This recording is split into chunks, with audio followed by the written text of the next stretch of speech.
Muy buenas tardes a todos los presentes.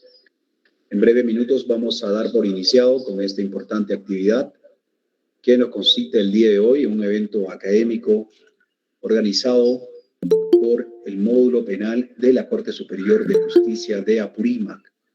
El día de hoy se va a abordar un tema muy importante y relevante como es la prueba, tratamiento y control, y tendremos la grata presencia de manera virtual del expositor, el doctor David Emerson Farfán Zulcabamán. Así que, por favor, a todo el personal, ya estamos a 2 minutos de poder iniciar con esta importante actividad académica organizada por la Corte Superior de Justicia de Apurímac. Y en mérito a ello, por favor, queremos pedir ya que se vayan conectando tanto en la plataforma Meet, así también como el Facebook institucional de nuestra Corte, que ya estamos en la señal en vivo, nos refiere a la producción. Y recordarles de que se va a compartir el link del registro de asistencia en el transcurso de la conferencia magistral. Así que, por favor, para la certificación correspondiente, tener en cuenta ese detalle, que entrar al link que se va a compartir tanto en la plataforma Meet como en el Facebook institucional para que cada uno de ustedes queden totalmente registrados en esta importante actividad académica organizada por la Administración del Módulo Penal de la Corte Superior de Justicia de Apurímac. Así que en 2 minutos ya estamos iniciando, por favor, con esta importante conferencia magistral programada para hoy, 12 de abril del 2022.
Doctor Jesús, muy buenas tardes. No sé si puede conectarse para iniciar con la conferencia programada para el día de hoy. Asimismo, queremos ya que se conecte el doctor David Emerson Farfán Zulcabamán, el ponente que nos acompañará esta tarde. Por favor, pedimos para que se conecten. Licenciado Mario, ya estamos conectados. Muchas gracias. Estoy conectado también, gracias.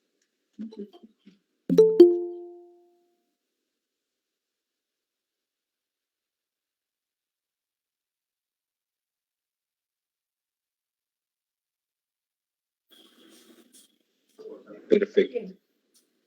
Señores magistrados, personal jurisdiccional y administrativo de la Corte Superior de Justicia de Apurímac, señores abogados litigantes, público en general, tengan ustedes muy buenas tardes.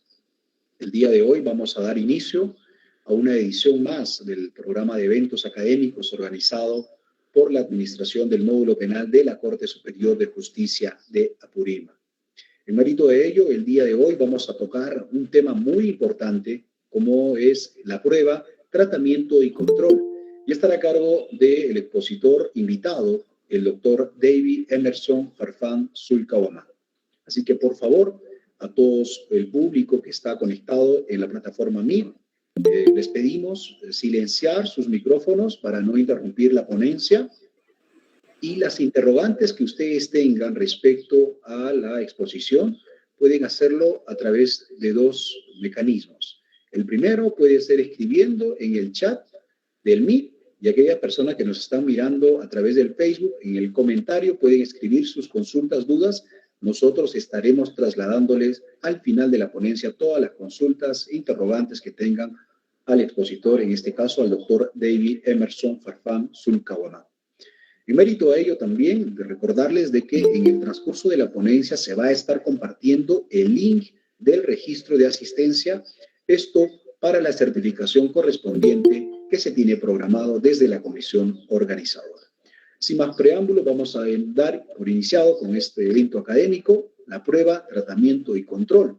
Y para iniciar el evento protocolar, queremos ceder los micrófonos al magistrado, al doctor Jesús Flores Sánchez, juez del primer juzgado de investigación preparatoria de Andahuaylas, para que inaugure este importante evento académico. Adelante, doctor Jesús, lo escuchamos. Gracias, licenciado Mario. Buenas tardes con todos. Dentro del ciclo de videoconferencias en materia penal que viene realizando la... Su audio, doctor, por favor, se ha ido. Si lo puede... Gracias. Gracias. Buenas tardes con todos.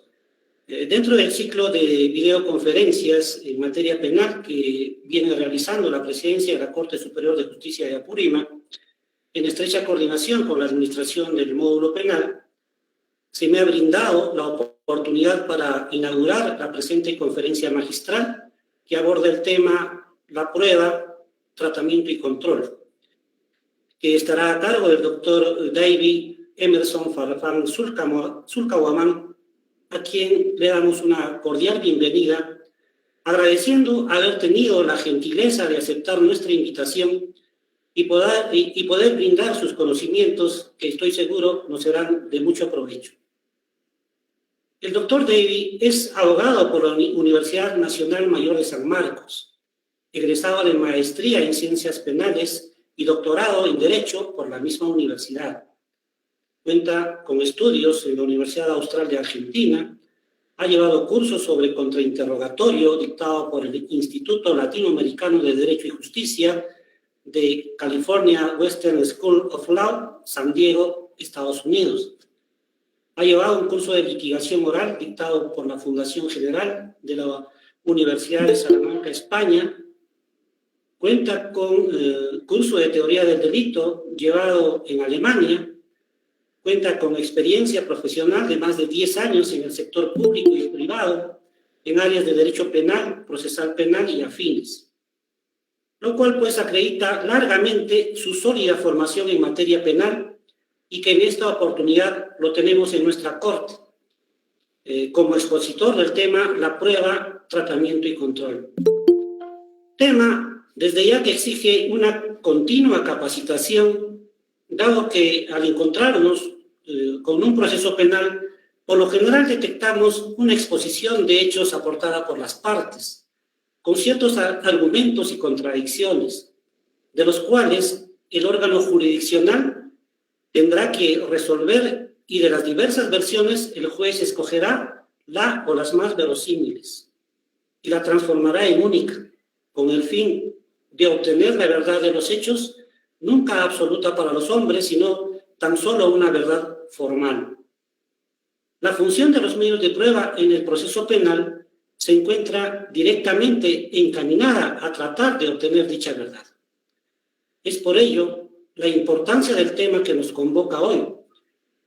Y sin mayor preámbulo, con la anuencia de la Presidencia de la Corte Superior de Justicia de Apurímac, a cargo de la doctora Aide Vargas Oviedo, inauguramos la conferencia reiterando la cordial bienvenida a esta corte por el medio virtual al doctor David Emerson Farfán Zulcahuamán, a quien le vamos a ceder el uso de la palabra. Muchas gracias.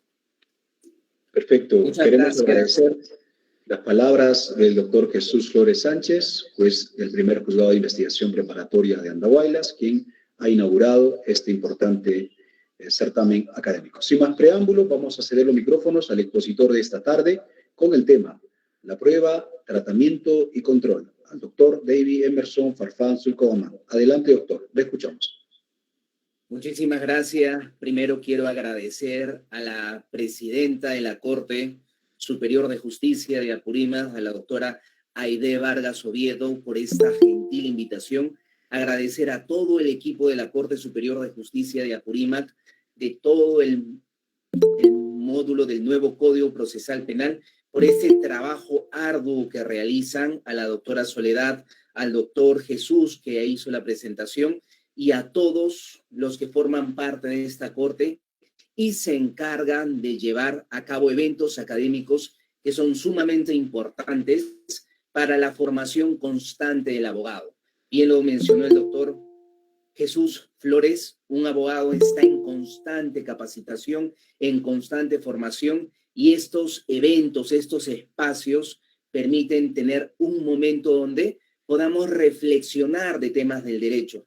Y la reflexión sobre los temas del derecho nos tiene que llevar a lograr plantear mejoras de nuestro sistema, compararlo con otros sistemas y hacer que el sistema peruano en derecho penal sea mejor para las generaciones que vienen después de nosotros. Creo que en ese camino está la Corte Superior de Justicia de Apurímac, en ese camino están los magistrados, fiscales, jueces, abogados de todo el Perú, y los que están acá también acompañándonos a través de las redes sociales, a través de esta conexión virtual, también están en ese camino de lograr hacer discusión, debate, conversatorio sobre el derecho y cómo podemos mejorar nuestro sistema de justicia, que es lo más importante.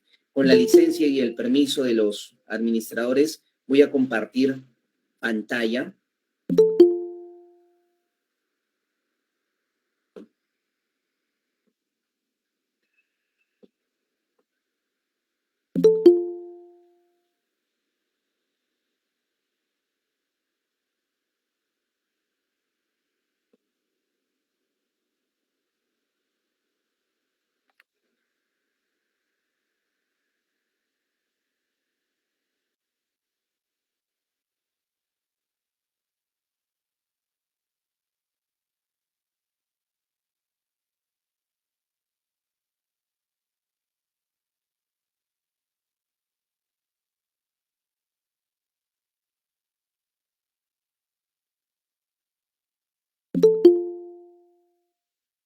No sé si me pueden escuchar, creo que he perdido señal. Sí, le escuchamos, doctor. Gracias, doctor. Va a compartir pantalla, doctor, ¿no? Sí, estoy intentando. Perfecto. Ahí está compartiéndose ya. Ya, excelente. ¿Me confirman, por favor, si pueden? Sí, que visualiza. Excelente. Entonces, vamos a empezar de frente. Tenemos 45 minutos para esta exposición teórica y luego unos 10 o 15 minutos para sus preguntas, comentarios, dudas.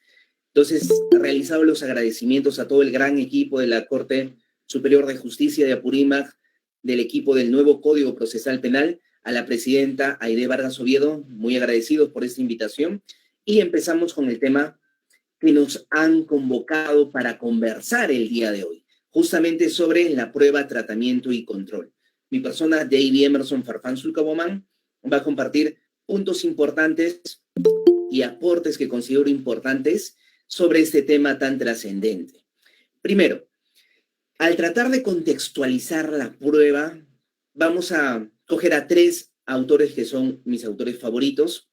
El maestro Klaus Roxin, que nos dice que la prueba consiste, probar es convencer al juez sobre la certeza de la existencia de un hecho. El maestro Florian nos dice todo aquello que en el proceso puede conducir a la determinación de los elementos necesarios del juicio es la prueba. Y el maestro Neira Flores señala, todo aquello que tiene mérito suficiente y necesario para que en su calidad de medio, elemento o actividad de prueba pueda formar en el juez la certeza de haber alcanzado la verdad concreta que se produjo durante el proceso y de este único modo desvirtuar la presunción de inocencia. Entonces, aquí, cuando hablamos de la prueba, entramos a un punto fundamental. ¿Cuál es la razón de la existencia de los procesos penales? Es justamente establecer sanciones a las personas que van contra el ordenamiento jurídico, a estas personas que trastocan la paz social, la tranquilidad, la armonía en la que tiene que desarrollarse una sociedad. Entonces, frente a esas personas, el Estado utiliza el derecho penal para lograr ese fin supremo que es la paz social. Y esto se va a lograr a través del derecho penal. Y justamente cuando tenemos un caso, cuando alguien imputa un delito, cuando el representante del Ministerio Público atribuye a una persona la comisión de un hecho delictivo, esta atribución no es suficiente.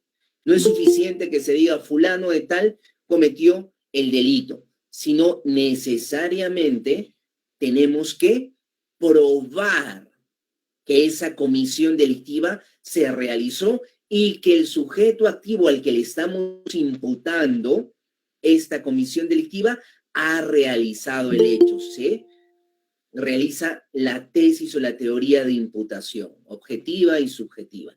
Y para probar, vamos a utilizar justamente esto, la prueba, lo que nos trae acá a esta conversación, la prueba.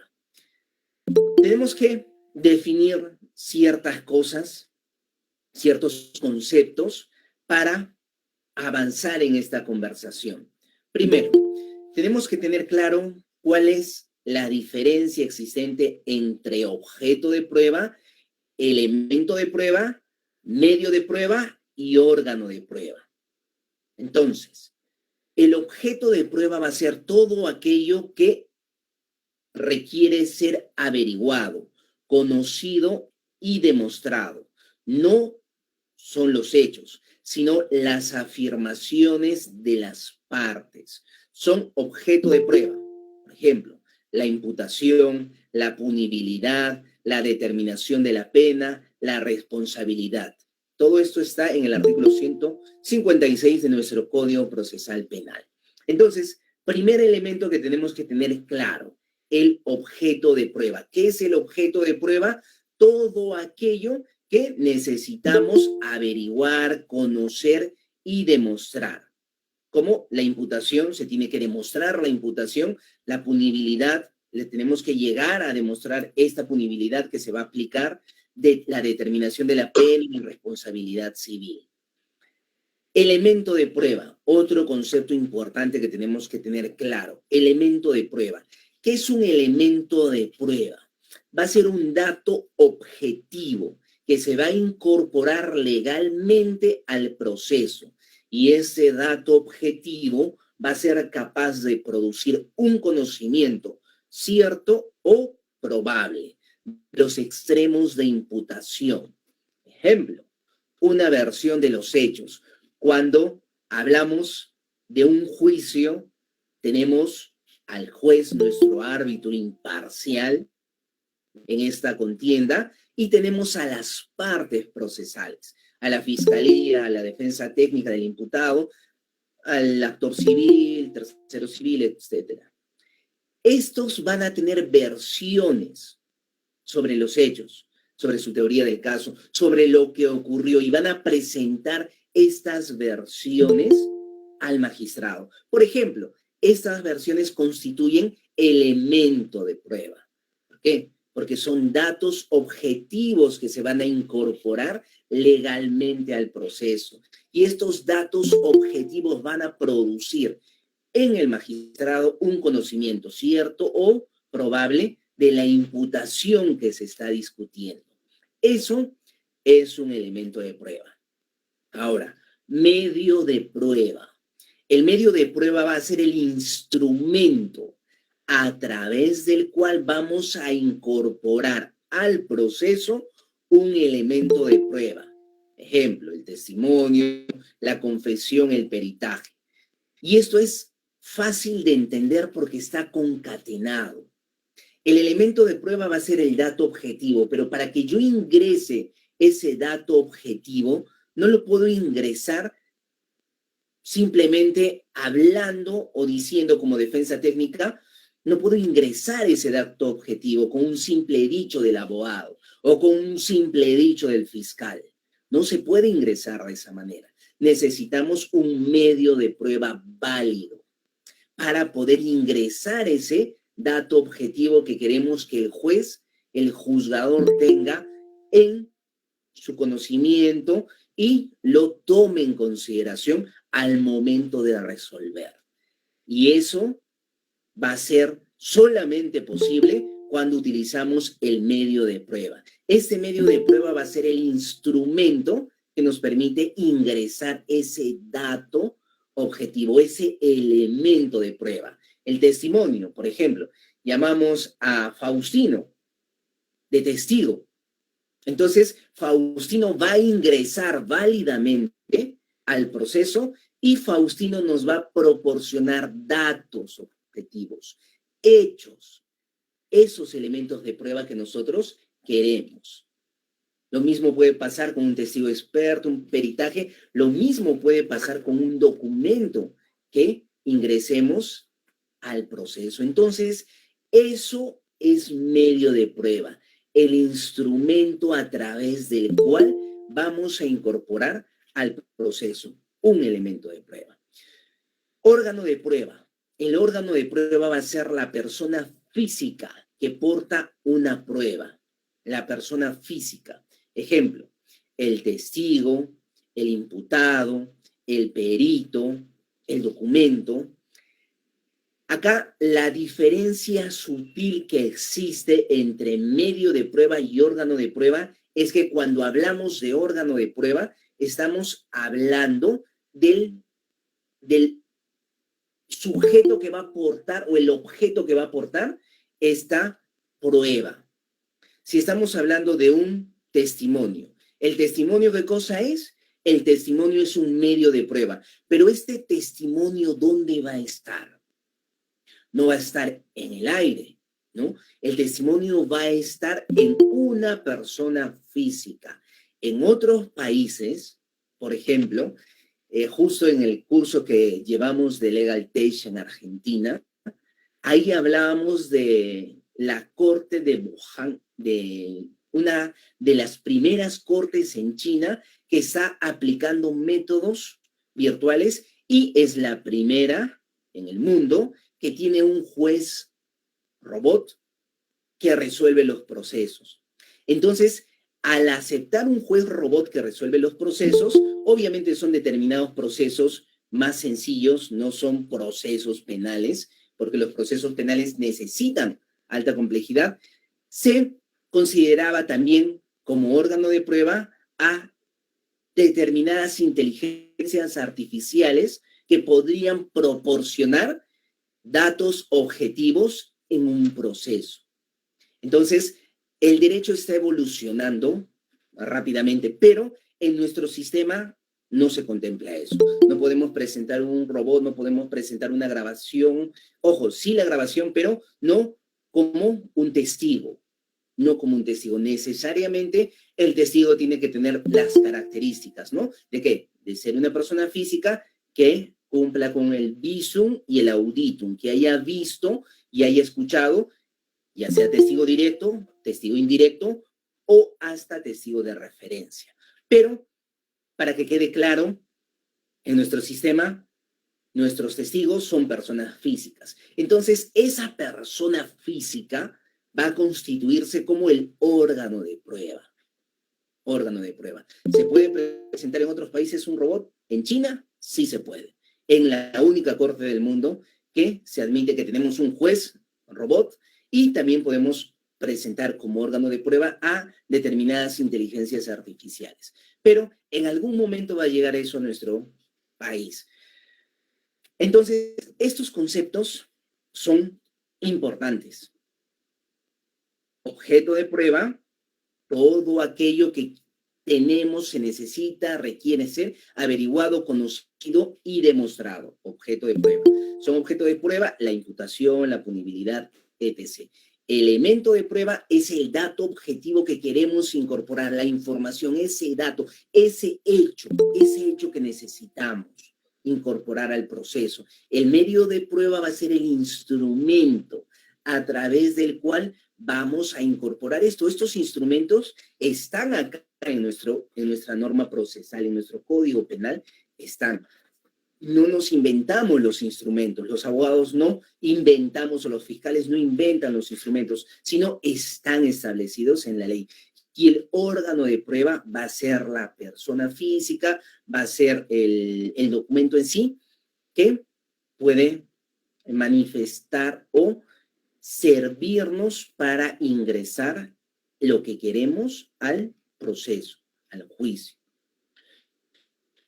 Otro punto importante que tenemos que tener claro es la actividad probatoria. La actividad probatoria, porque justamente como hemos señalado al inicio, todo este proceso judicial que va a terminar con una sentencia tiene que tener un sustento en pruebas, en hechos, en medios de prueba. No se puede sentenciar simplemente porque nosotros lo consideramos, ¿no? Ya está proscrito en nuestro Código Procesal Penal todo tipo de responsabilidad objetiva. Necesitamos demostrar con medios de prueba la culpabilidad o respetar el principio de presunción de inocencia, pero en nuestro país, en el Perú, todos que estamos en el sistema de justicia, sabemos que en el Perú necesitas también demostrar tu inocencia, porque si esperas a que todo pase, una persona inocente, muchas personas inocentes pueden terminar en establecimientos penitenciarios cuando no corresponden. ¿Por qué? Porque han tenido mala defensa técnica y no han podido demostrar su inocencia, aunque no fuese un requisito. Ojo, nuestro principio constitucional de presunción de inocencia obliga a que el Ministerio Público desvirtúe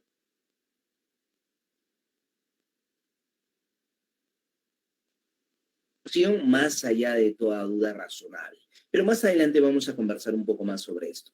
Entonces, la actividad probatoria va a ser cómo se desarrolla el proceso para lograr demostrar lo que queremos a través de la prueba, ¿no?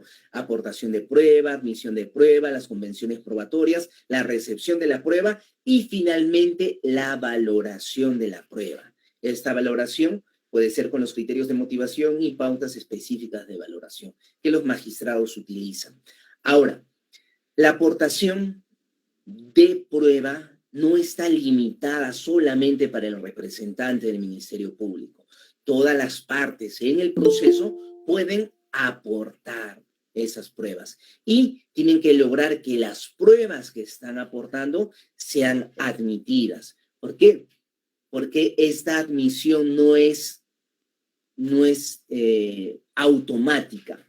No es suficiente que tú aportes una prueba y esta prueba ya va a ser admitida, sino tiene que tener todo un análisis que ya lo vamos a ver más adelante. Ahora, el 157 justamente nos habla sobre los medios de prueba.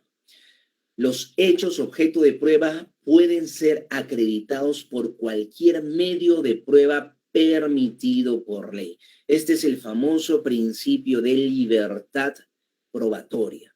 Y en el proceso penal no se van a tener en cuenta los límites probatorios establecidos en las leyes civiles. Esto quiere decir que el juez no podrá utilizar directa o indirectamente otras fuentes o medios de prueba obtenido con vulneración del contenido esencial de los derechos fundamentales, que ya lo vamos a ver también más adelante. Ahora, es importante mencionar los principios que regulan la aportación y la admisión de prueba. Y los principios que regulan son los siguientes. Primero, libertad de prueba. Artículo 157, inciso 1. Los hechos pueden acreditarse por cualquier medio. No existe una tabla de medios de prueba tasado. Siempre que se cumpla con el requisito de la ley de obtenida de manera legal adecuada, entonces estos pueden ser incorporados. Ahora, todas las partes en el proceso pueden aportar prueba. Todas las partes en el proceso. Principio de pertinencia. Ese nos va a dar la relación entre los hechos y los medios de prueba. ¿Qué quiere decir? No podemos presentar una prueba que no esté relacionado con los hechos que estamos investigando. Imagínate, estamos investigando el delito de robo. José cometió el robo a Alison. Entonces, el sujeto activo es José y Alison es la víctima, el sujeto pasivo. ¿Y qué le robó? Le robó el celular. Estaba saliendo justamente de la corte Alison y en eso se paró con su moto, sacó su arma, le forceó, le amenazó y se llevó su celular y su cartera. Ahí tenemos un testigo que es compañero de trabajo de Alison que estaba saliendo junto con ella y vio. Y también presentan otro testigo que es amigo de Alison, pero no vio el hecho, nunca estuvo con ella ese momento y no tiene ni siquiera prueba indirecta o inferencial para aportar al proceso.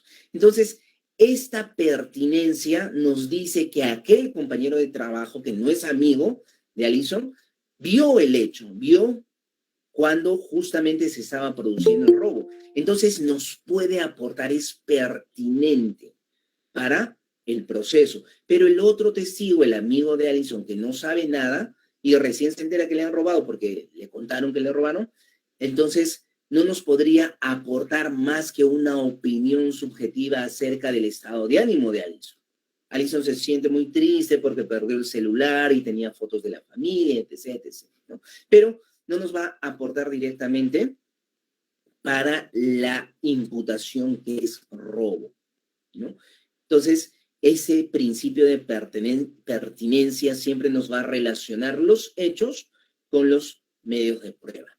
El principio de conducencia, esta idoneidad, 352.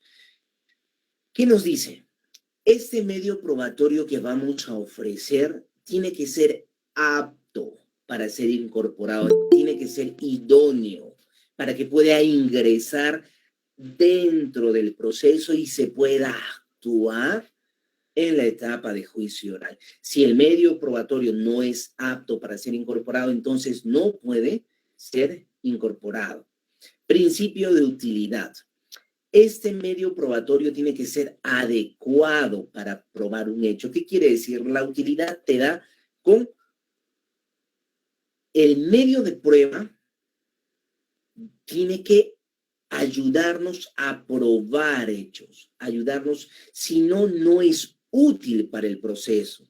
Si no contribuye al proceso, no nos genera utilidad y no cumple el principio, este requisito de que sea útil para demostrar un hecho. En el ejemplo que les hemos puesto, la persona, el trabajador, el compañero de trabajo de Alison que salió y vio cómo se produjo el robo de Alison de su celular y su cartera, entonces esta persona nos puede ayudar a probar un hecho. ¿Por qué? Porque puede determinar las características de la persona que cometió el delito. De una persona alta, delgada, gruesa, pequeña, trigueña, morena, blanca, con tatuajes, sin tatuajes, con ciertas características, ropa, color, etc., etc., etc. Entonces, este testigo es útil para el proceso y cumple ese requisito, este principio de utilidad. Pero el otro amigo de Alison, que no sabe nada del proceso, que nos va a aportar acerca del hecho que estamos investigando, que es el robo. No nos va a aportar nada, entonces no sería útil para ingresarlo al proceso. Principio de licitud. La incorporación de un medio de prueba solo se puede efectuar si se utilizó un medio legítimo.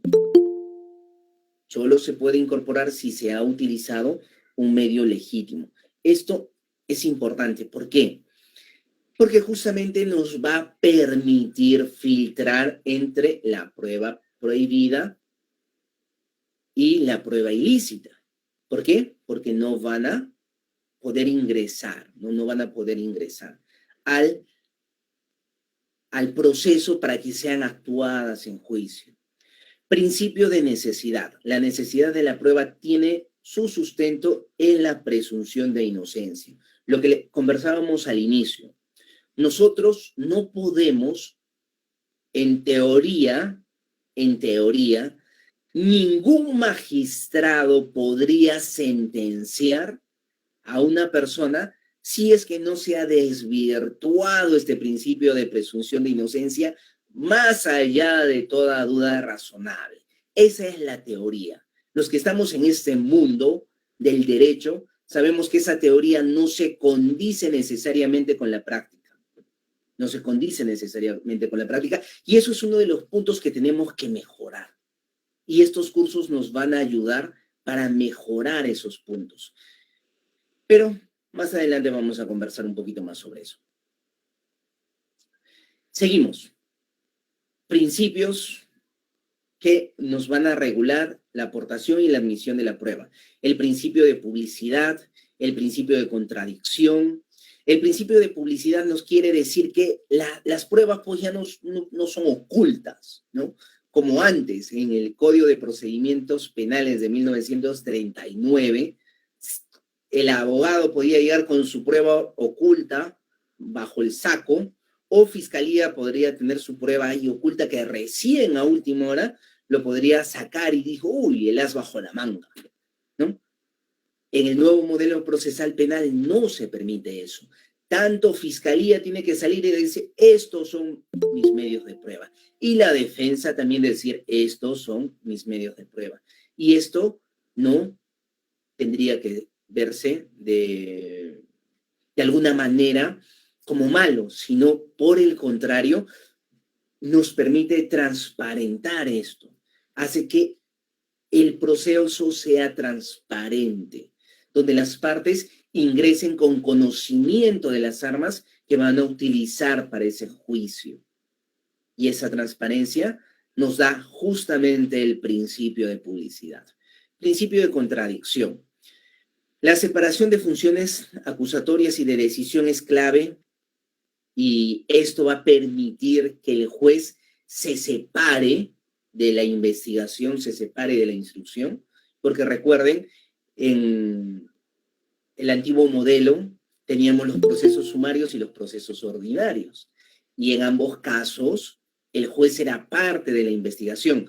En los procesos sumarios investigaba y sentenciaba el mismo juez que investigaba, y en los procesos ordinarios investigaba para que deje que el juez superior emita una sentencia. Pero era parte del proceso, y al ser parte del proceso, obviamente su objetividad no estaba clara.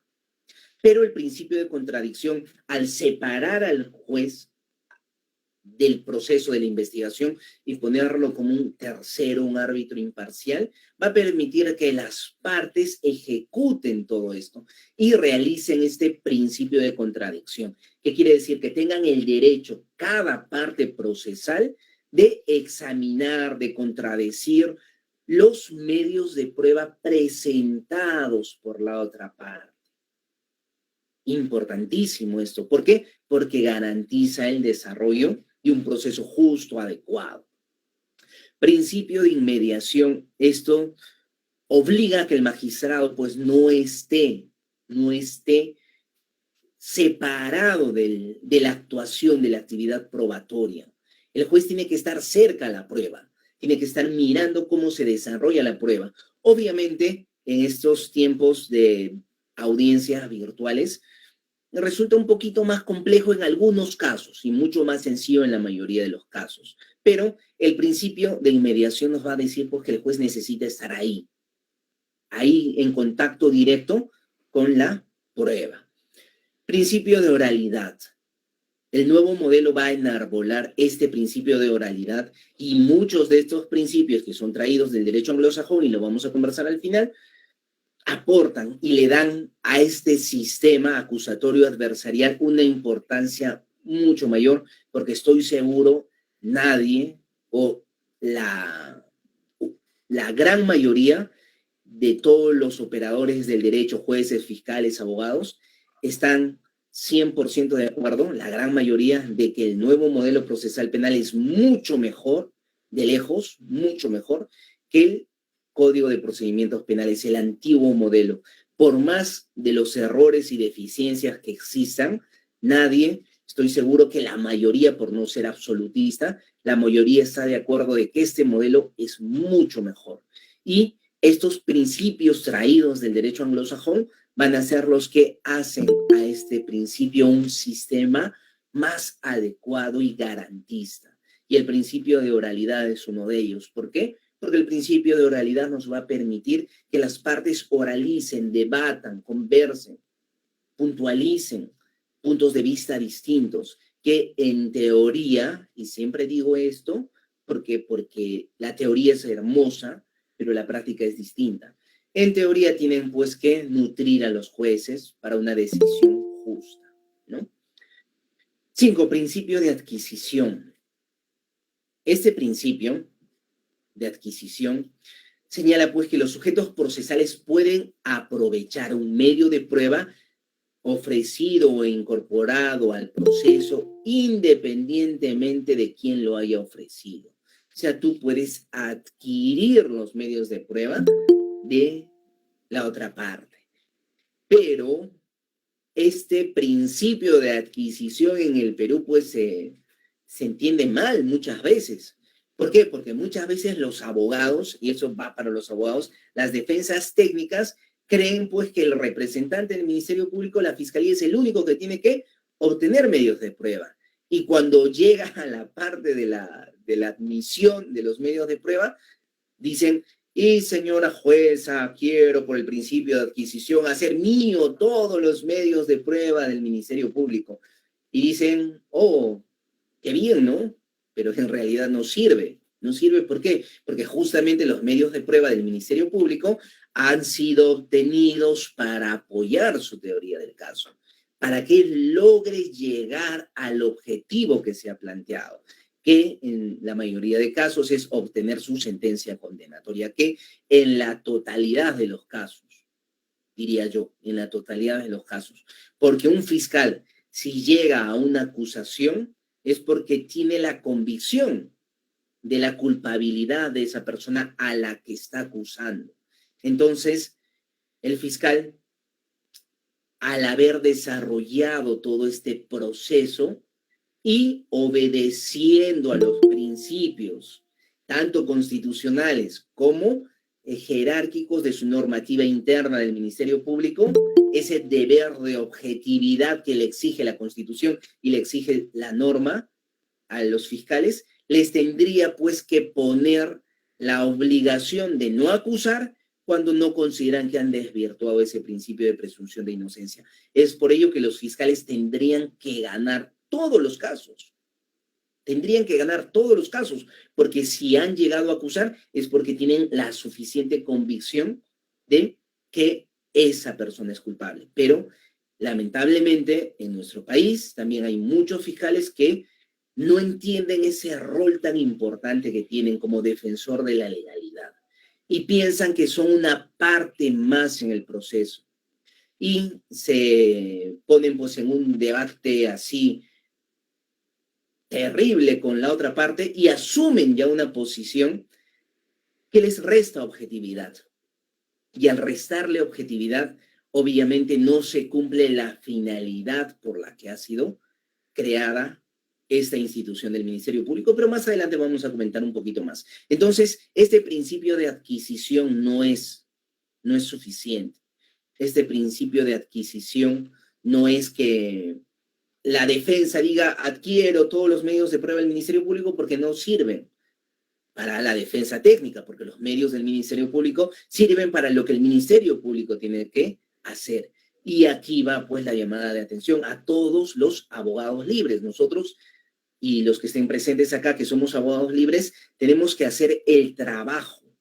Tenemos que hacer realmente el trabajo de conseguir la prueba que sirva para nuestra teoría del caso y que sirva para el objetivo que yo quiero conseguir, que es demostrar la absolución de mi cliente.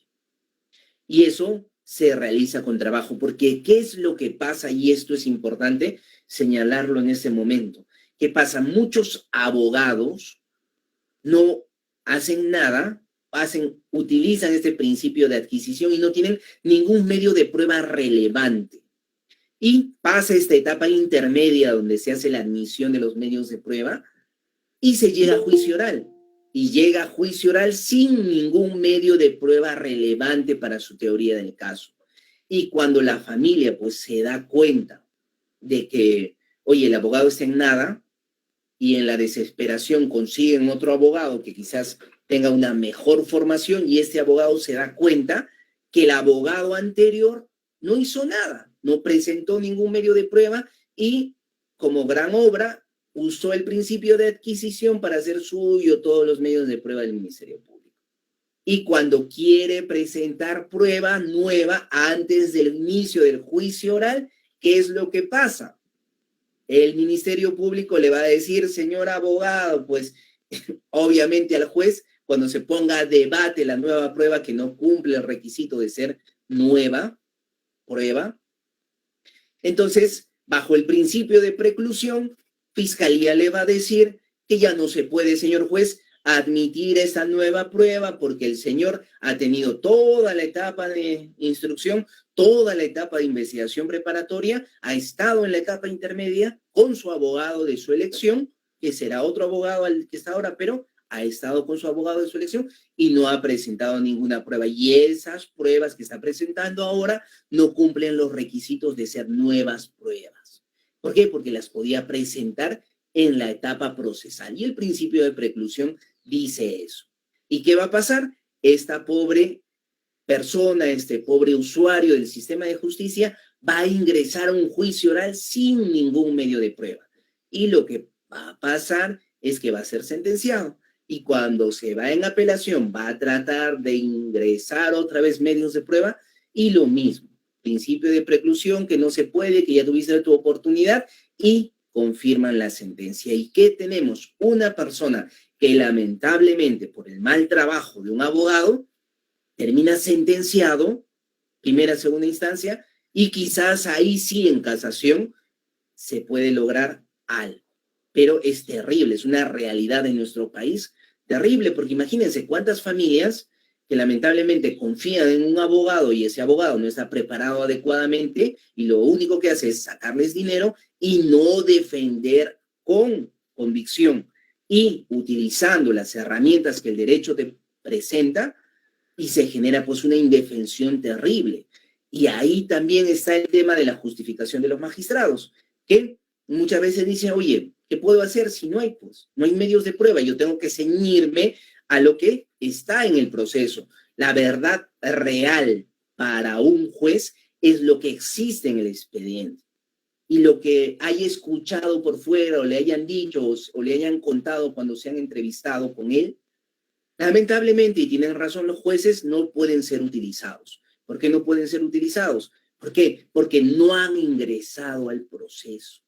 Y al no haber ingresado al proceso, el juez ¿cómo va a justificar su decisión en algo que no ingresó al proceso? Es terrible. Por eso es importante este tema de la prueba. Es importantísimo, es importantísimo. No estamos en otras legislaciones. Cuando yo estaba en España y justamente visitaba el Colegio de Abogados de Madrid y ahí conversaba con un amigo de la Universidad de Salamanca, abogado colegiado en el Colegio de Abogados de Madrid, y me decía la importancia que tiene el Colegio de Abogados para filtrar la actividad de los abogados. ¿Qué quiere decir? Los abogados que traspasan, cuando un abogado pierde la confianza del cliente y se le quita un caso y se le entrega a otro abogado, el Colegio de Abogados va a verificar durante 3 meses, que esta persona, el abogado que deja el caso, le haga un seguimiento permanente y continuo al nuevo abogado. Quiere decir, le dé todo el expediente, le acepte reuniones, llamadas, le explique todo lo que tenga que saber. Imagínense, aquí en Perú un abogado deja el caso y el nuevo abogado le llama y te esconde el expediente, no te quiere dar y todo un problema. Allá en Madrid no. Tienen la obligación, y no solo eso, si el nuevo abogado evidencia una actitud negligente del anterior abogado, oficia al Colegio de Abogados y el Colegio de Abogados de Madrid lo sanciona. O sea, se dan cuenta cómo funciona el sistema de otra manera que evita que pase lo que pasa en nuestro país, que muchas personas que tienen la mala suerte de tener un mal abogado terminan siendo inocentes sentenciados. Muchos en cárcel, muchos prófugos, muchos en condiciones completamente difíciles. Y esto es un tema muy importante que lo vamos a tocar un poquito más adelante. Seguimos, dentro de los principios. El principio fundante, así lo llama la doctrina mayoritaria, es el principio de aportación de parte. Este es el principio fundante. ¿Por qué?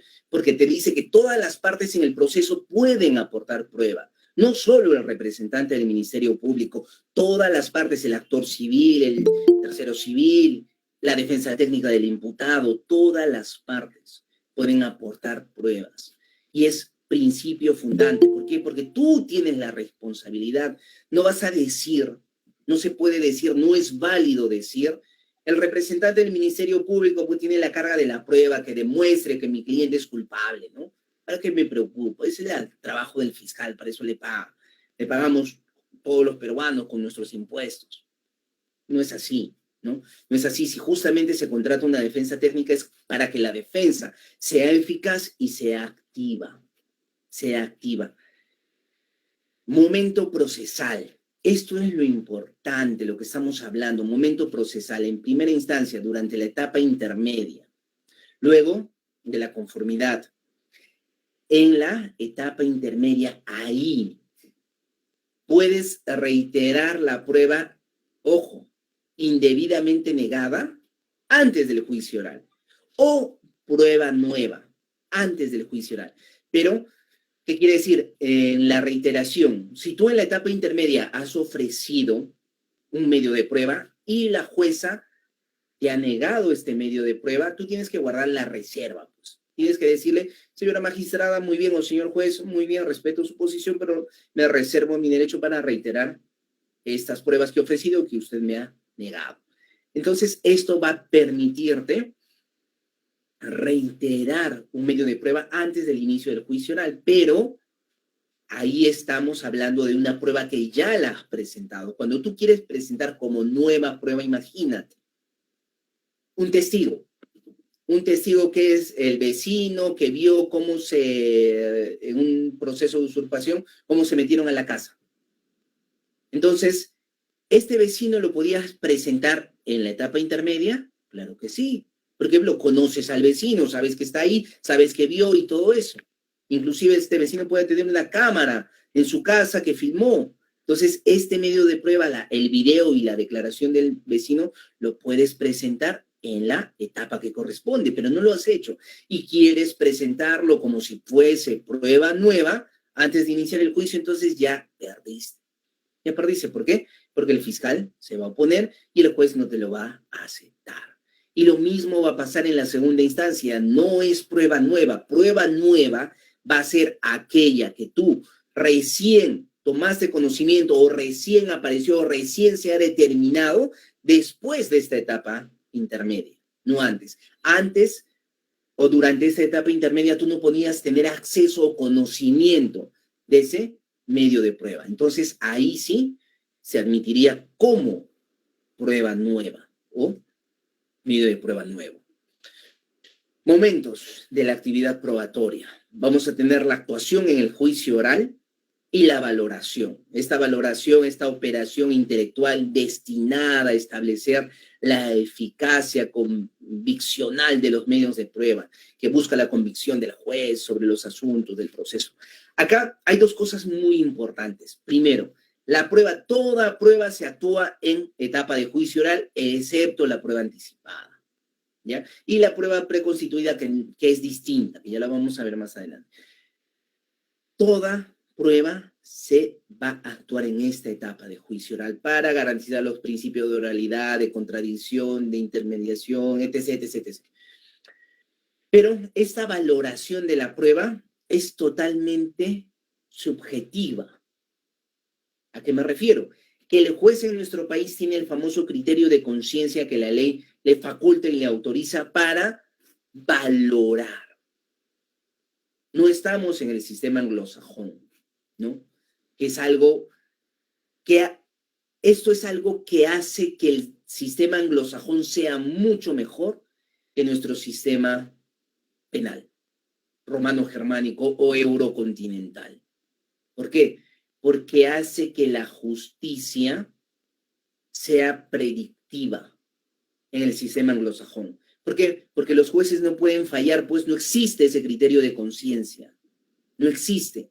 No existe el criterio de conciencia que la ley faculta. Es inexistente. El juez tiene que considerar los criterios jurisprudenciales y en base a eso tiene que sacar su decisión.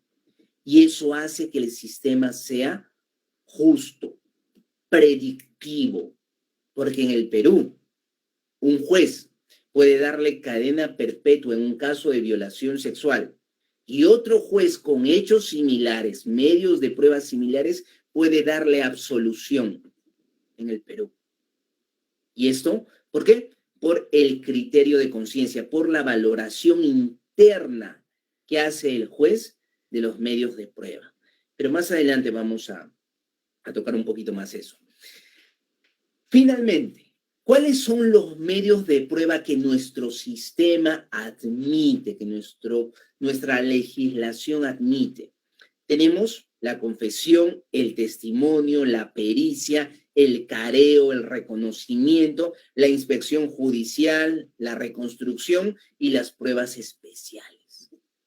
Estos son los medios de prueba. Y acá algo claro que tenemos que tener es, uno, la declaración del imputado no es un medio de prueba y la declaración de la víctima o agraviado no es un medio de prueba. ¿Por qué? Porque muchos fiscales, me ha pasado, que muchos fiscales inclusive consideran a la declaración del imputado como medio de prueba y lo ponen como fundamento, su propia declaración, para una autoinculpación. Distinto es la confesión, ojo, distinto, totalmente diferente. Pero la declaración del imputado puede variar en el tiempo, puede cambiar, puede modificarse, puede contradecirse, se trata de manera distinta, Y entonces tenemos que tener claro, los medios de prueba aprobados por nuestra ley, por nuestro código, son la confesión, el testimonio, la pericia, el careo, el reconocimiento, la inspección judicial, la reconstrucción y las pruebas especiales, la prueba anticipada, por ejemplo. Estos son medios de prueba reconocidos por nuestro sistema. Valoración de la prueba. Acá vamos a hablar un poquito de la prueba indirecta, la prueba directa y la prueba indirecta. Y la prueba indiciaria. ¿Ya? Acá les puse que solamente la prueba indiciaria va a ser garantista como la prueba directa solamente si se exige ese plus de motivación que necesita, ya que sin ese plus afectaría el principio de presunción de inocencia y el derecho a la prueba objetiva. ¿Por qué? Cuando entramos en el tema de valoración de la prueba, aquí está, a mi criterio, el punto más difícil o el punto más controvertido de nuestro sistema penal, de nuestro nuevo sistema penal. ¿Por qué? Porque nuestro código es claro. Tú lees el código, revisas el código y está clarísimo todo lo que tienes que, y todo lo que lo hemos visto acá de manera rápida. Cuáles son los medios de prueba, cómo son los principios, cuáles son, cómo es la actividad probatoria, cuáles son las definiciones, todo está claro, está acá, está en el código, todo.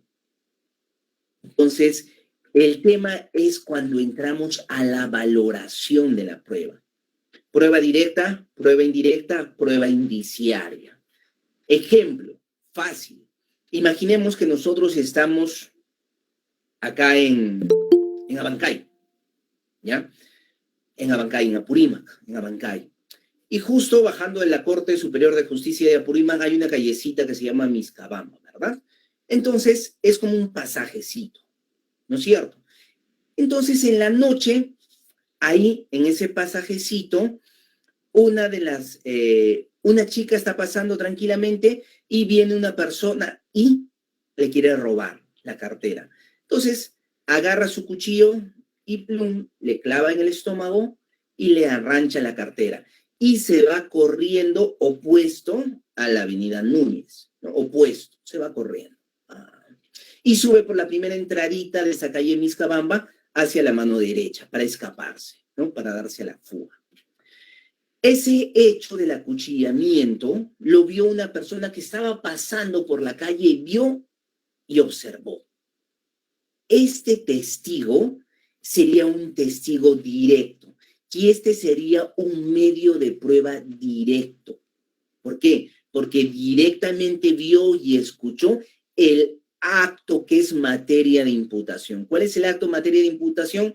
Robo con lesiones graves o homicidio, si es que murió, no sabemos cuán grave ha sido el corte que le dio. Entonces, ese es lo que estamos investigando. Eso es lo que queremos determinar, ¿verdad? Entonces, esta persona que vio directamente ese hecho es un testigo directo y es prueba directa porque vio el hecho principal que es materia de imputación. Pero justo cuando se estaba escapando el delincuente, no giró a la derecha por el pasaje, pum, y se escapó una señora pues, que vende anticuchitos ahí en la esquina, vio. Entonces vio a un joven que estaba corriendo con una cartera en la mano y con un cuchillo en la otra. Entonces, y se fue corriendo para el otro lado. Esta persona que vende sus anticuchitos ahí en la esquina es una testigo, pero ya no directo, porque no vio directamente los hechos materia de imputación, sino vio un hecho secundario, un hecho que está relacionado con el hecho primigenio. Entonces, se convierte en una testigo indirecto, una prueba indirecta. ¿Por qué? Porque no vio el hecho directo, que es materia de imputación, robo, homicidio, sino vio un hecho que está y estrechamente relacionado con el hecho principal, ¿no? Entonces nos va a aportar que vio una persona con una cartera y con un cuchillo corriendo desesperadamente. La prueba indiciaria, ¿cuál sería? La prueba indiciaria sería, ahí está el cadáver, la chica tirada en el pasajecito de Miscabamba. Y la gente empieza a llegar, ¿no es cierto? Los chismosos, los curiosos, por no decir chismosos, empiezan a llegar, ¿no? Los indolentes que empiezan a coger su celular y empiezan a hacer una transmisión en vivo, ¿no? Estábamos acá en directo, un caso, tenemos una mujer que al parecer se ha suicidado porque su novio le abandonó y empiezan a salir todas las especulaciones. Un montón de personas que empiezan a rodear el cadáver y decir, oye, ¿qué pasó acá? Hoy creo que la chica se mató. Y otro, no, parece que alguien le robó y le mató. No, parece que es un feminicidio. Su enamorado se dio cuenta porque le engañó y ¡pam! Y cada persona que está parada alrededor del cadáver tiene una idea de qué es lo que posiblemente haya pasado. Ninguno vio ni directa ni indirectamente nada del hecho principal. Esos curiosos vendrían a conformar la famosa prueba indiciaria. Esos curiosos que tienen su hipótesis o su suposición del hecho vendrían a configurar esta famosa prueba indiciaria.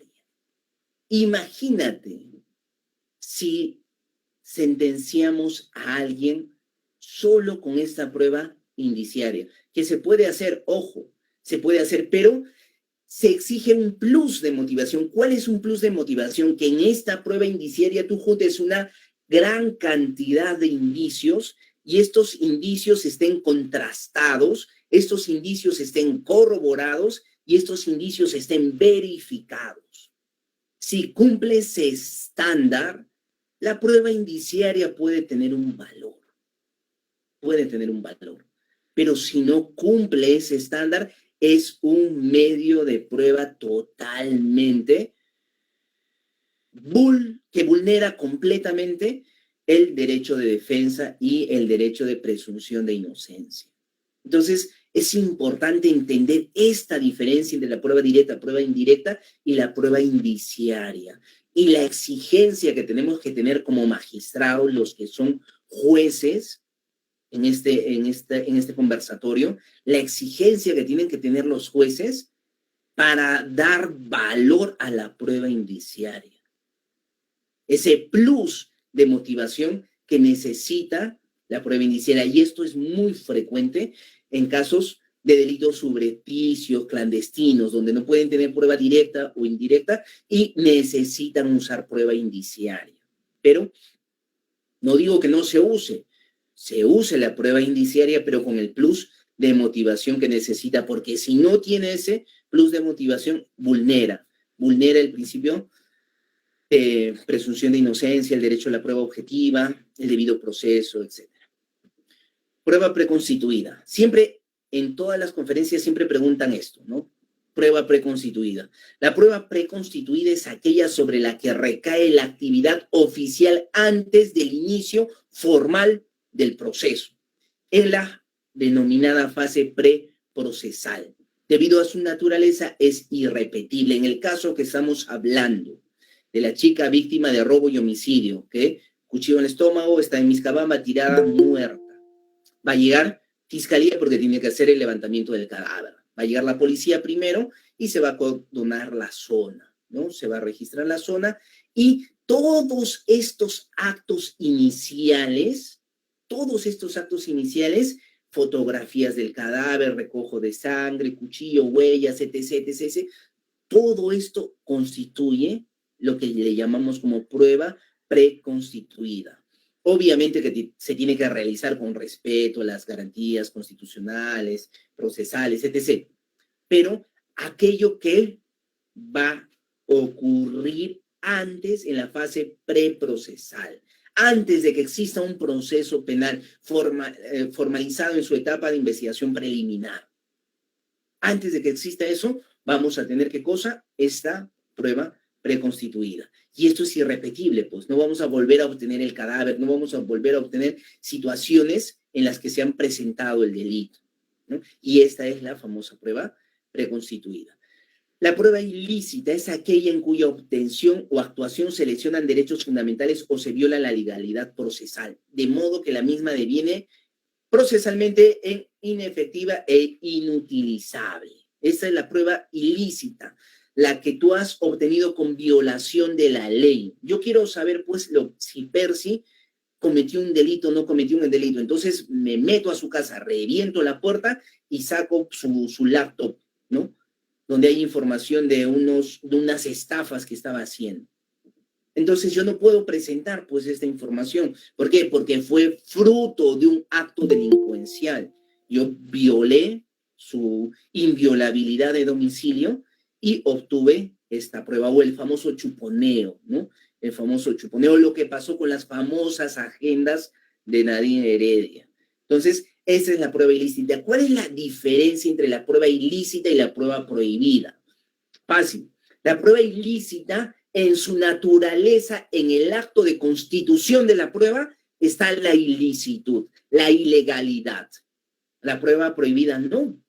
Puede haber sido obtenida legalmente, pero procesalmente puede que carezca de elementos para que sean incorporadas, o por la naturaleza de la prueba no se puede actuar.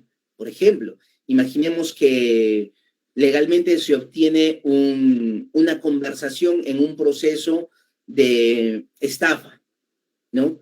Y resulta pues que uno de los testigos era abogado o era psicólogo o era algún profesional que tiene este derecho de la confidencialidad cliente-abogado y no puede pues participar por más que esta prueba haya sido obtenida de manera lícita. No se puede incorporar a la actividad probatoria.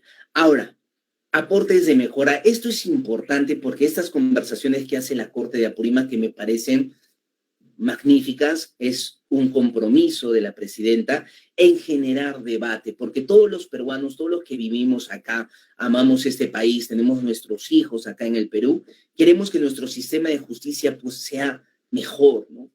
Queremos tener un sistema de justicia donde el derecho penal no se utilice como se utiliza ahora, como herramientas de presión, herramientas de control, sino queremos tener un derecho penal que sirva a la sociedad y que cada vez esta sociedad que aprende a vivir en una armonía pueda necesitar menos del derecho penal. Pero esto es un poco complejo, muy difícil, porque nuestro país es un país con muchos problemas estructurales, una diferenciación social muy grande y bastantes situaciones que complican ese mundo de fantasía donde vivimos en paz social y no estamos pues en Finlandia, en Suiza o en otros países que han desarrollado una igualdad social que les permite que la mayoría de su población tengan todo y respeten el sistema, respeten, cuiden y protejan su estado de bienestar y obviamente los delitos caen pues una barbaridad. ¿Por qué? Porque la mayoría tiene todo. Cuando estamos en una sociedad con carencias muy fuertes, entonces los sectores en su mayoría marginados o marginales van a establecer un tema de reacción frente al Estado y eso complica mucho. Pero dentro de la prueba, yo tengo acá algo importante que considero que tendríamos que aplicar en nuestro sistema jurídico. El derecho anglosajón, el derecho norteamericano, el derecho inglés, es para mí el mejor sistema penal que existe. Mucho mejor que los sistemas españoles, alemanes, italianos. Mucho mejor. ¿Por qué? Porque existe un sistema garantista que ayuda a que el proceso se desarrolle de manera eficaz y si no se desarrolla de manera eficaz se puede corregir, ¿no?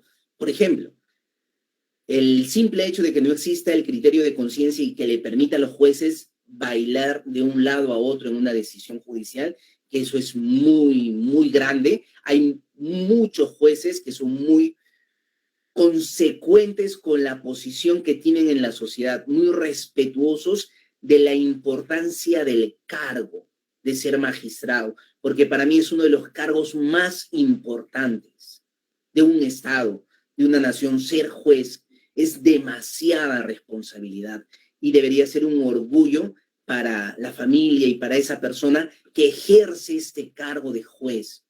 Y lo hace con decencia, con honor, con lealtad al Estado y a la nación que sirve. Pero hay otros jueces que no hacen eso. Entonces, este criterio de conciencia les da una libertad para hacer muchas cosas que no se deberían hacer. Y respecto a la prueba, tenemos en el sistema americano, por ejemplo, estas famosas mociones. La moción para limitar prueba, moción para excluir prueba, moción para la supresión de prueba. Y lo mejor de estas mociones es que las puedes presentar antes, en todas las etapas, en cualquier momento, pero antes del juicio, antes de que se desarrolle el juicio, que es un poco diferente al juicio que tenemos nosotros porque es un juicio con jurado, ¿no? Pero estas mociones están basadas, por ejemplo, en la moción para limitar prueba en el 404 de la Ley Federal de Evidencia. Es una ley, en Estados Unidos, por ejemplo, tenemos las leyes federales, que es del Estado de Estados Unidos, y las leyes estatales, pues no son de cada Estado. Pero la ley federal rige para todos los estados. La moción, por ejemplo, para excluir la prueba que se establece en virtud al respeto de la quinta enmienda de la Constitución Política. O sea, es tan amplia porque las enmiendas que son los famosos Bill of Rights, declaraciones de derechos, son enmiendas que buscan a lo largo del tiempo proteger ciertas garantías, ¿no? La quinta enmienda, por ejemplo, la garantía al silencio, a ser juzgado por un jurado imparcial. La moción para supresión de prueba, por ejemplo, si se viola la cuarta enmienda es la que te protege sobre un registro ilegal. Estas mociones del derecho norteamericano, por ejemplo, me parecen súper importantes y no tenemos posibilidades de aplicarlas en nuestro país.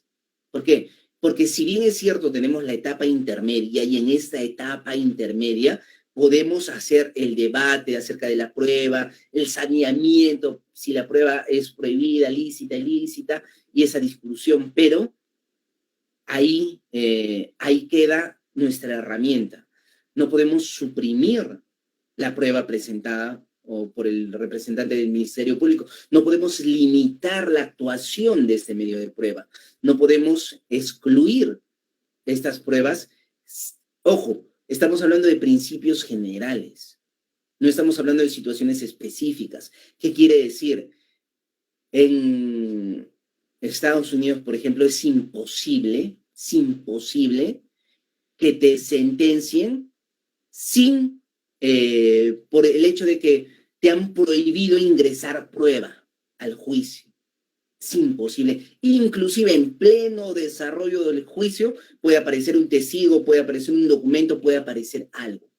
Y el juez lo valora y lo admite, por más que ya haya pasado la etapa para presentar estas mociones.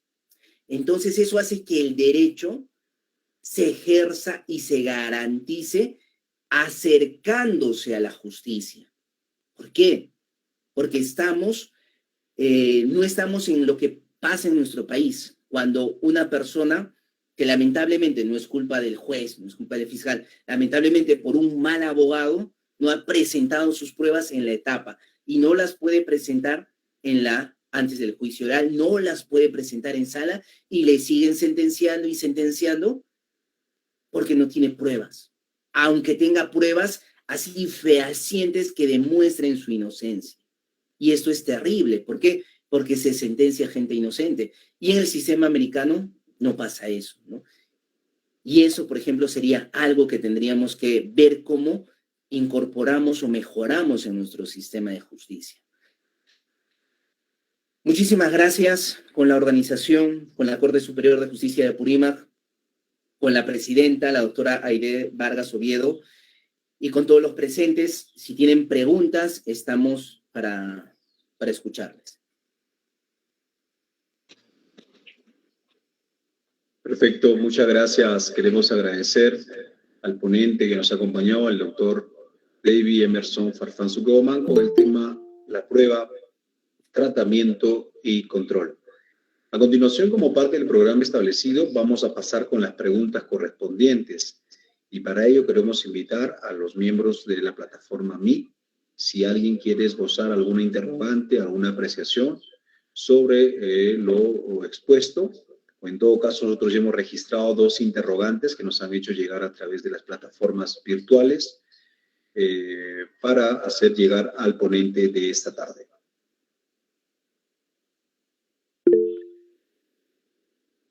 Perfecto, levantó la mano Fray Alcides Carretero López. A él, por favor, si puede hacer de manera breve y concisa la interrogante. Doctor, buenas tardes. Más que nada mi consulta se iba al respecto de los actuados durante las etapas de investigación, puesto que si bien es cierto, tenemos la capacidad de nosotros como abogados defensores pedir la investigación a Fiscalía en concordancia con el artículo 331, inciso 5.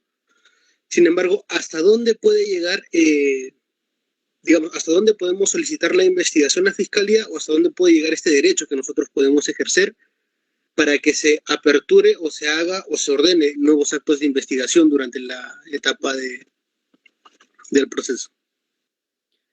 Muchas gracias, apreciado Fray. Excelente pregunta. Nuestra norma procesal pone en la etapa de investigación preliminar y investigación preparatoria al representante del Ministerio Público como el director de la investigación. ¿Qué quiere decir? Que las actuaciones se van a realizar a través de este director de la investigación. Y es por eso que yo les señalaba que el fiscal tiene que asumir su posición constitucional como defensor de la legalidad y no como parte procesal, porque no es una parte procesal que está en confrontación con la defensa técnica, sino tiene la obligación de coger, responder y merituar tanto las pruebas de cargo como las pruebas de descargo. Por ejemplo, un fiscal, si llega un documento, llega un testigo que inculpa a la persona que está investigando, el fiscal no lo puede esconder. El fiscal no puede decir, oye, no lo vi o no lo voy a valorar, porque tiene su obligación constitucional de objetividad y tendría que valorarlo, y tendría que presentarlo y tendría que actuarlo. Lo que no pasa con la defensa técnica, que no tenemos esa obligación. Si llega a nuestro poder una prueba que ayuda al Ministerio Público, la defensa no tiene una obligación de presentar esa prueba. ¿Qué fiscalía sí la tiene? Y en el caso que tú mencionas, si tú exiges o solicitas al representante del Ministerio Público que actúe determinadas pruebas que son importantes para tu investigación, lo tiene que hacer. Si no lo hace, entonces tú puedes ejercer la tutela de derechos. ¿Por qué? Porque eso es tu facultad ante el juez de garantías. Y hay casos excepcionales en las que tú mismo puedes obtener la prueba y presentarla directamente, sin intervención del Ministerio Público, directamente al juez de la etapa intermedia. Y ahí fundamentar la conducencia, la pertinencia, la utilidad y que la obtención ha sido lícita para que ésta pueda ser admitida en esa etapa procesal. Muchísimas gracias por la pregunta, doctor Fray. Perfecto. ¿Tenemos alguna interrogante más? En todo caso, ya hacemos extensivo la consulta que tenemos nosotros aquí en manos, doctor. Hemos hecho la recolección en la plataforma virtual. La primera es, ¿cómo se debe analizar una prueba pericial en una audiencia de cesación de prisión preventiva? Ya. Las audiencias de cesación de prisión preventiva y prisión preventiva son audiencias especiales. ¿Por qué yo las llamo audiencias especiales? Porque la argumentación que utilizas en esas audiencias necesitan, pues, una exigencia de todas las partes. ¿Por qué? Porque recuerden que si estamos frente a una prisión preventiva, vamos a vulnerar un derecho constitucional y lo vamos a una persona que recién está siendo procesada, lo vamos a internar en un establecimiento penitenciario. Si ya está interno en un establecimiento penitenciario y lo que yo quiero es presentar una cesación de prisión preventiva, ahí, por ejemplo, yo estoy tratando de esta vulneración que tiene esta persona, porque la regla es que los juicios se desarrollen en libertad y no en prisión, esa es la regla, salvo pues las excepciones que deberían ser excepciones respecto a la peligrosidad y la obstaculización, etc. Ahí se entiende esa excepción, pero nos preguntan, estamos en etapa de cesación, una audiencia de cesación de prisión preventiva y queremos actuar una prueba pericial. Primero, se tendría que verificar ahí que solamente puedes actuar prueba, la regla ¿cuál es? En juicio oral. Entonces, la prisión preventiva o la cesación generalmente se va a dar cuando Fiscalía va a formalizar esto y estamos en etapa de investigación preparatoria. Y al estar en etapa de investigación preparatoria, recuerda que tú estás limitado a actuar prueba. Y dentro de la cesación también tu capacidad de actuación probatoria está limitada. ¿Por qué? Porque tienes que irte al requisito que te exige la norma, el 268, que te exige para darte una prisión preventiva. Tienes que irte a revisar las casaciones, la casación de Moquegua, la casación de Arequipa, la casación de Tacna. ¿Qué te exigen estas casaciones? No te dicen, oye, actúame una prueba pericial en etapa de cesación y de prisión preventiva, sino te van a decir, ataca lo que tienes que atacar en esa etapa procesal, el peligro de fuga, el peligro de obstaculización, demostrar los arraigos de tu cliente, demostrar por qué la medida no es racional, porque hay otras medidas de mejor condición que servirían para tu cliente. Entonces, no quiere decir que en etapa de investigación preliminar no puedas actuar una pericia, la puedes hacer como prueba nueva. ¿Por qué? Porque el perito va a irse a otro país y se necesita su actuación, porque si no lo actúas en ese momento ya pierdes la prueba, etc., etc. Pueden haber supuestos, pero si estamos exclusivamente en una cesación de prisión preventiva, tú no tienes que centrarte en eso, tienes que centrarte en lo que necesitas para que esta medida de coerción se revoque, porque ese es tu objetivo, ¿no? Gracias por la pregunta, Pedro. Tenemos la pregunta de Joel Jiménez Taipicuri. Mi pregunta es que si se puede valorar en juicio una cámara Gesell practicando a una menor sin la presencia del juez, esto con la modificatoria que señala que realiza como prueba con un juez, ello considerando la no revictimización de la menor. Esa es la consulta que nos hace Joel a través del chat. Joel, excelente pregunta, porque tu pregunta nos va a llevar a algo importante acerca de entender la cámara Gesell.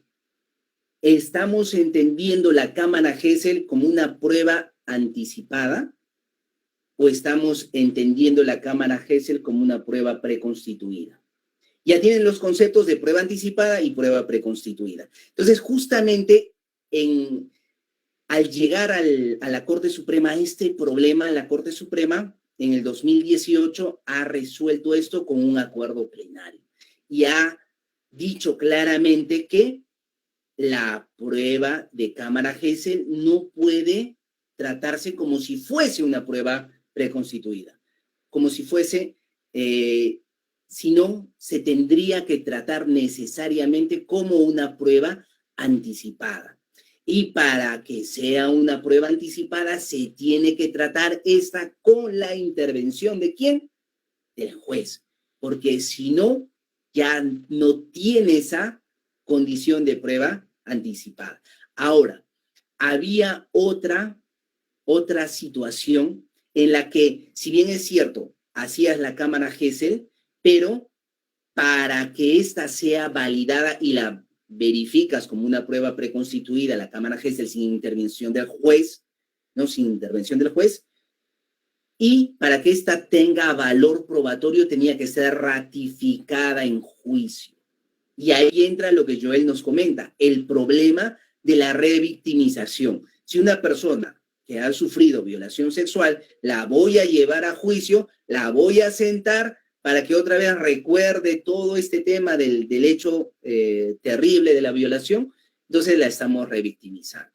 Y en ese escenario, apreciado Joel, yo considero que para que estos derechos no se contrapongan, ¿a qué me refiero? El derecho de la víctima de no revictimizarse y el derecho del imputado a que se ejerza el contradictorio para que la prueba cumpla ese principio garantista procesal de contradicción. Ahí está el tema difícil de este caso, y especialmente en delitos de violación sexual. Pero yo estoy en la posición de la Corte Suprema. Se tiene que actuar con el juez como prueba anticipada, y si no se ha actuado con el juez, así entremos al tema de la revictimización, lo tenemos que hacer en juicio oral. Esa posición manejo. Perfecto, doctor. Y la última interrogante que tenemos es, ¿cuál es la oportunidad en que se realiza el control de la prueba? Excelente. En la etapa intermedia, ahí vamos a realizar estas acciones, ¿no? Por eso, esta etapa intermedia es vital para todas las partes procesales, defensa, abogado, fiscalía. ¿Por qué? Porque este saneamiento procesal vamos a someter a rigor la acusación fiscal y los medios de prueba que está trayendo el Ministerio Público. Entonces, si tú eres un abogado diligente en esta etapa, vas a hacer el control adecuado de todos estos medios de prueba. Pero si eres un abogado negligente, vas a generarle un daño tremendo a tu cliente y vas a hacer pues que se pueda correr un alto riesgo de una sentencia condenatoria porque no tiene medios de prueba que le favorezcan, ¿no? Y en el país, el juez tiene que fallar en virtud a lo que tiene en el proceso, a lo que existe en el expediente. Gracias por la pregunta. Muchas gracias, doctor David Emerson Farfán Sulcomán, quien ha abordado este importante tema, la prueba, tratamiento y control. Doctor, tenemos en manos una resolución, la resolución administrativa número 542-2022, emitida el día de hoy, el 12 de abril de 2022. Luego de vistos y considerando, resuelve, artículo primero, expresar reconocimiento y felicitación al expositor David Emerson Farfán Sulcomán por su brillante participación en el evento académico con el tema La prueba, tratamiento y control, realizado el día 12 de abril de 2022, el mismo que fue dirigido a magistrados, servidores del Poder Judicial, abogados y público en general. Artículo segundo, notifíquese la presente resolución mediante el sistema de gestión documental del Poder Judicial, correo electrónico institucional y o por el medio electrónico más rápido.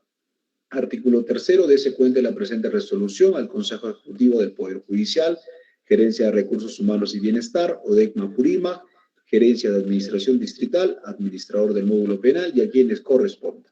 Regístrese, comuníquese y archívese, suscribe la doctora Aide Vargas Oviedo, presidenta de la Corte Superior de Justicia de Apurímac.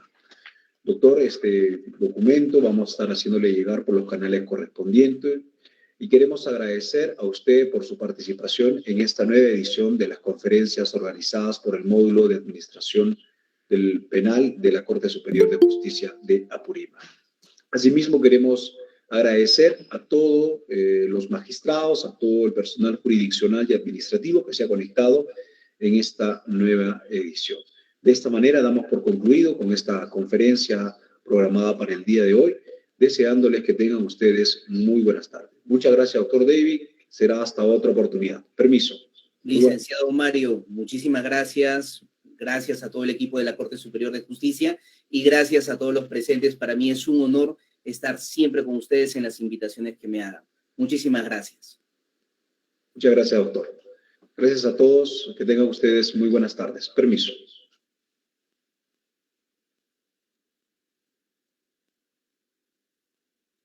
Empujan